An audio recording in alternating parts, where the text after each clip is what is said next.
دوستاشون رو دارن تیمه نستده بود. تانک آوردن اینجا. مگه ما چی هستیم که برای ما تانک بیارن؟ مگه ما چی هستیم بابا؟ ماها دست خالی. ما اگه پول داشتیم اسلحه بخریم خب میرفتیم پول بخریم. ما اگه پول داشتیم اسلحه بخریم خب میرفتیم پول بخریم. ما فیلم دارم چیه؟ فیلم نگاه خراب شد. درد هیچی دو خراب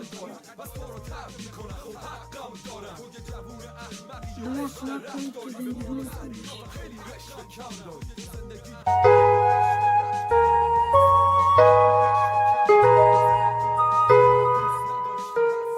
کف آسفالت صافه ولی ترک دار، مثل دل منه که غما رو یدک دار. اینجا قوانینی داره که بی تبصره است، نگاه ها شلیک میشه بهت از غرض. ممکنه آرزوهات توی حباب بمونن تا وقتی سنگ قبر تو با گلاب بشورن. اینجا غریب نوازن به طرز فجیعی، اگه تک بپری میگیرت طرز عجیبی. مهمترین چیز اینه تو باید زنده بمونی، ولی ما اون گوشه واسادیم و تشنه به خون. سعی کن سرت پایین باشه راه و صاف بری، چون داش خوره پشت سرت منتظر گاه. بذار قلم به چرخه بخونه حنجره، خیابون مثل یه خونه است بدون پنجره. وقتی وارد شدی نگاهی به بیرون نداری، پس یاد بگیر که بمونه سنگ دله.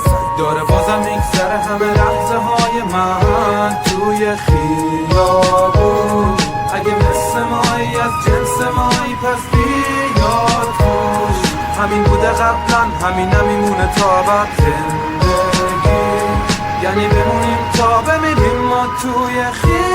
میدونی تعبیر میشه اینجا تفریح به چی؟ این که برده قمار رو به طرف تبریک بگی. واسه پول تب داری ولی کودوای تبت، فقط حل میدی بیرون کمی دوللای لبت. که بی خیال باشی زمان بگذره بیشتر، اوج خندت میشه یک ذره نیشخند. یهو یکی میاد میگه خنجر پشتمه، رو صورتش جای پنجن گشتمه. همه چی میریزه به هم رسمش اینه، بی توجه به این که یارو دستش چیه. اگه به ماها بندازن یه نظر همه میبینن، تو جمعمون هر روز یه نفر کمه. این هست و رسم پست نسل منه، نگو بس کن رسم و هست و دست به غمه. باز منو میبینی و میگی چه بیرحمی تو نباشی تو جمع ما نمیفهمی. داره بازم میگذره همه لحظه های من توی خیابون. اگه مثل مایی از جنس مایی پس بیاد خوش.